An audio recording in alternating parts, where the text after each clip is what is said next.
Assalamualaikum warahmatullahi wabarakatuh. Perkenalkan, nama saya Intan Utami, NPM 2321003664. Tujuan saya membuat video ini untuk memenuhi tugas dari fikih mawaris. Di sini saya akan menjelaskan tentang ahli waris yang terhijab. Pengertian al-hijab. Dalam istilah ilmu fikih, al-hijab adalah menghalangi orang yang mempunyai sebab mendapatkan warisan, baik secara menyeluruh maupun sebagian. Di samping itu, kalimat menghalangi orang yang mempunyai sebab mewarisi, maksudnya adalah orang yang memiliki salah satu dari 3 sebab mendapatkan warisan yang telah disepakati para ulama, yaitu nasab atau keturunan. Selanjutnya yaitu macam-macam al-hijab. Dari sebagai literatur ulama membagi hijab kepada 2 pembagian, yaitu hijab nukson, yaitu dinding yang hanya mengurangi bagian ahli waris, karena ada ahli waris yang lain bersama-sama dengannya. Misalnya, ibu mendapat 1/3 bagian, akan tetapi apabila yang meninggal itu mempunyai anak atau cucu atau beberapa orang saudara, maka ibu mendapat 1/6. Jadi hijab nukson ini adalah hijab yang mengurangi bagian ibu dari jatah yang mengharuskan 1/3 menjadi 1/6. Disebabkan oleh adanya anak atau cucu atau saudara yang menghijabnya.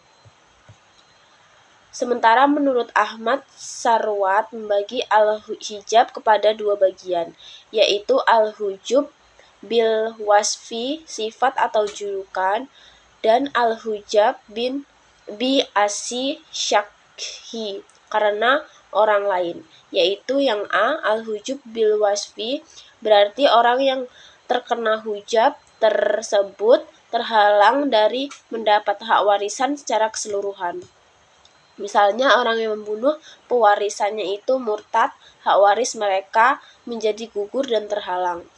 B. Al-hujub as-syakhi, yaitu gugur hak waris seseorang dikarenakan adanya orang lain yang lebih berhak untuk menerimanya. Al-hujab bi-asy-syakhi terbagi 2, hujab hirman dan hujab nuksan. Hujab hirman yaitu menghalang yang menggugurkan seluruh hak waris seseorang. Selanjutnya yaitu ahli waris yang terhijab. Adapun ahli waris yang terhijab dalam harta waris adalah sebagai berikut. Yang A, ahli waris kelompok laki-laki. Itu ada anak laki-laki yang berhijab, kemudian cucu laki-laki dan laki-laki dihijab oleh anak laki-laki, kemudian cicit laki-laki terhijab oleh anak laki-laki dan cucu laki-laki, demikian seterusnya ke bawah, yaitu yang dekat mendinding yang jauh. Selanjutnya datuk dihijab oleh bapak, demikian seterusnya ke atas yang dekat mendinding yang jauh. Yang kelima, saudara laki-laki seibu sebapak terdinding oleh anak laki-laki, cucu laki-laki, dan seterusnya ke bawah dan bapak. Saudara laki-laki sebapak terhijab oleh anak laki-laki, cucu laki-laki seterusnya ke bawah, bapak, saudara laki-laki seibu, bapak dan saudara perempuan seibu sebapak apabila sahbah ma'al ghori.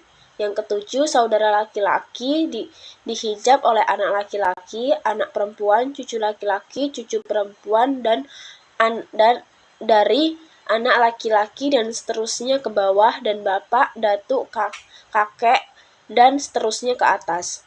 Yang kedelapan, anak laki-laki dari saudara laki-laki seibu sebapak dihijab oleh anak laki-laki, cucu laki-laki, dan seterusnya ke bawah.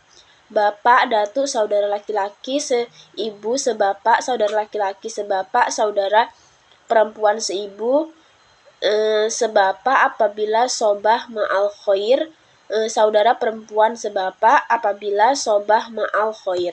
Yang kesembilan, anak laki-laki dari saudara laki-laki sebapak terhijab oleh anak laki-laki, cucu laki-laki, dan seterusnya ke bawah. Bapak, datuk, saudara laki-laki seibu sebapak, saudara laki-laki sebapak, saudara perempuan seibu sebapak apabila sobah ma'al khoir, saudara perempuan sebapak apabila sobah ma'al khoir, dan anak laki-laki dari saudara laki-laki seibu sebapak. Yang ke-10, saudara laki-laki bapak seibu sebapak terdinding atau terhalang oleh anak laki-laki, cucu laki-laki, seterusnya ke bawah. Bapak, kakek, saudara laki-laki seibu sebapak, saudara perempuan seibu sebapak apabila sobah ma'al khair, saudara perempuan. Yang ke-11, sebapak apabila sobah ma'al khair dan anak laki-laki dari saudara laki-laki seibu sebapak.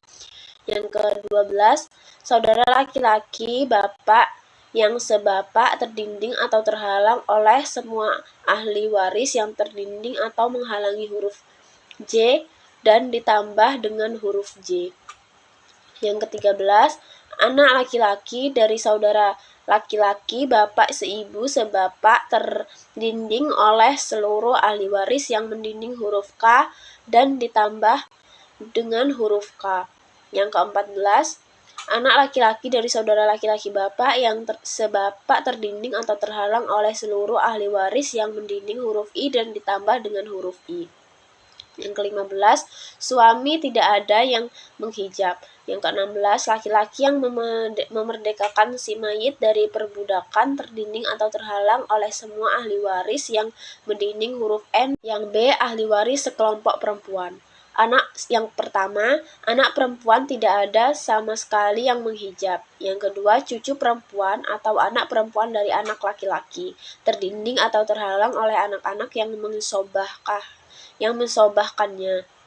Yang ketiga, ibu tidak ada yang mendinding atau menghalangi. Yang keempat, nenek atau ibu dari ibu terdinding atau terhalang oleh ibu. Nenek yang dekat mendinding atau menghalangi nenek yang jauh.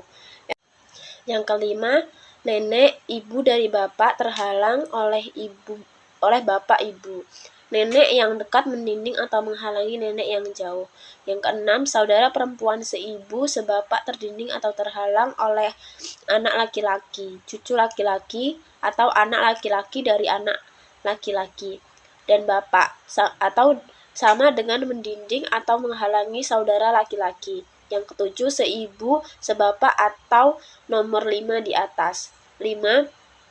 Saudara perempuan sebapak terdinding atau terhalang oleh anak laki-laki si mayit, cucu laki-laki si mayit, dan seterusnya ke bawah. Sekian video dari saya akhiri. Wassalamualaikum warahmatullahi wabarakatuh.